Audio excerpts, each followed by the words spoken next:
It's been a year since I started Hidden Realms and made my first video exploring the haunted history of Guys Cliffe House in Warwick.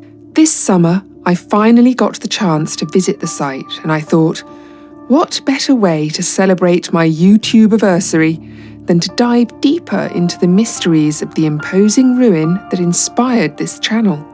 So welcome then to Guys Cliffe 2, The Hidden Realm.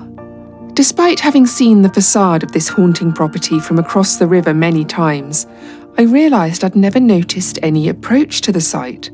The long, curving driveway is almost hidden from the road, and walking up it feels like stepping back in time, as if at any moment you might hear the thunder of hooves and the rattle of a carriage from centuries past. And then, suddenly, it's there. Guys Cliffe House looms overhead, roofless walls and gaping windows staring down like hollow eyes. Standing in that courtyard, within the crumbling walls of this once grand estate, it's impossible not to feel the weight of history. Now, the name Guys Cliffe comes from the fact that the property is built on a cliff, and that the cliff is where the legendary 10th century hero Guy of Warwick spent his last years as a hermit, living in a cave.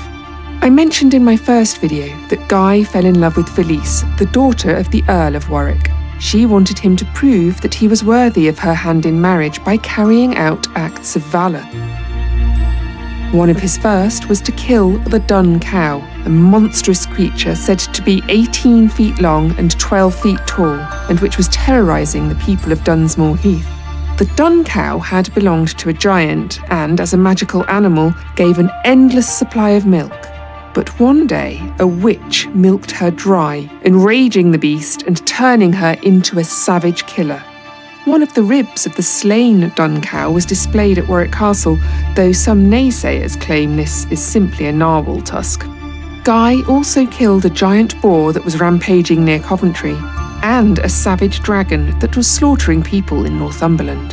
Continuing his adventurous quest into Europe, Guy is said to have single-handedly killed 13,000 men in battle. He slew a dragon that was about to eat a lion, and for weeks afterwards this grateful big cat travelled with him as a companion and protector. He became famous throughout England as its bravest knight, and was able to marry Felice.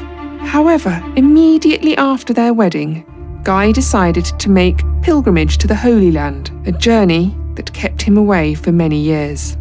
On his return to England, Guy found that King Ethelstan was besieged at Winchester by the Danes, a situation that could only be decided by a fight between Guy and the Dane Colbrand, an unbeatable giant. Assisted by a crow, Guy was victorious, chopping Colbrand's head off and causing the Danish army to flee. Instead of taking advantage of all the rewards which the grateful king wanted to bestow upon him, Guy returned to Warwickshire, but not to Felice. He took up residence in this cave, only reuniting with his wife just before he died. 2 weeks later, broken-hearted Felice jumped to her death from the top of these cliffs into the River Avon below. Poor Felice. She seems to have suffered unduly for the accident of her birth. Being of a higher status than Guy, it was expected that he should need to prove himself worthy, but he seems to have thoroughly embraced the chivalric lifestyle, abandoning his new bride for travels and adventures and the pursuit of religious growth at the expense of his secular devotion to his wife. Small wonder her ghost is seen here still, perhaps looking for answers that can never be found. I was visiting on a bright day and as part of a group, but inside the cave where Guy spent his final days, the temperature plummets. Even on a warm summer afternoon, the air inside feels cold and heavy, unwelcoming, as though the space itself doesn't want visitors. It's no wonder poltergeist activity has been reported here. Stones thrown from the shadows and soft whispers just out of earshot. It doesn't take a huge stretch of the imagination to believe there is something unexplained at this location. If I was passing on a rainy day, I honestly don't think I would seek shelter here.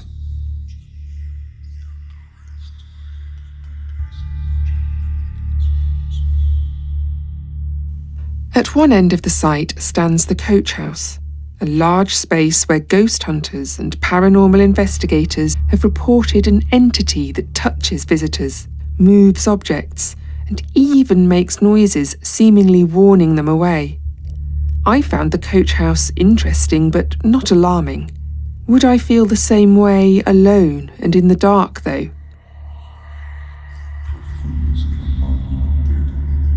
Would my interest in the old stonework and ancient chests remain if a chair was pushed over by invisible hands, or I was touched by someone who wasn't there?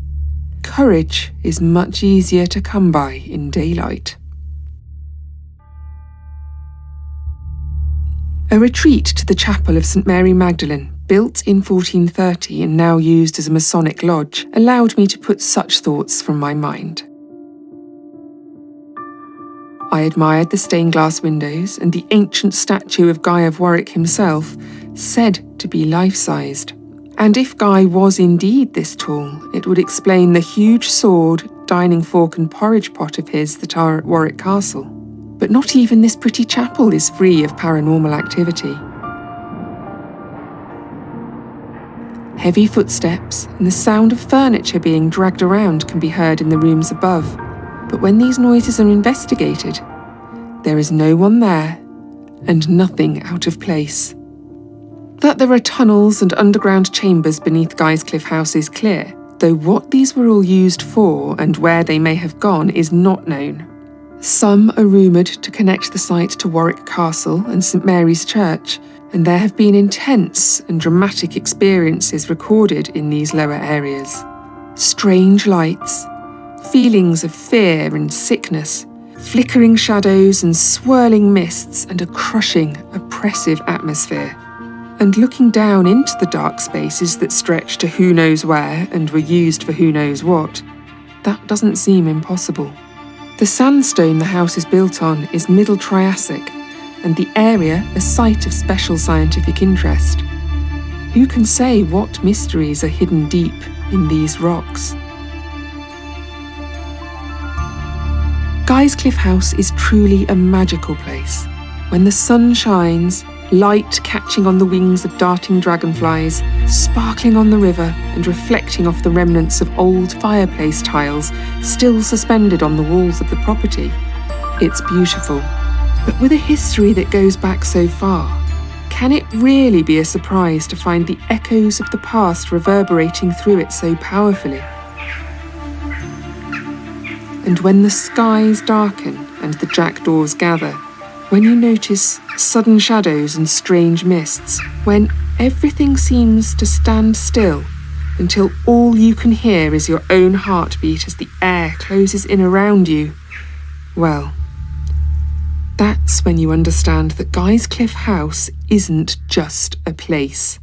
It's a gateway, a bridge between the past and the present, between the seen and the unseen, truly a hidden realm.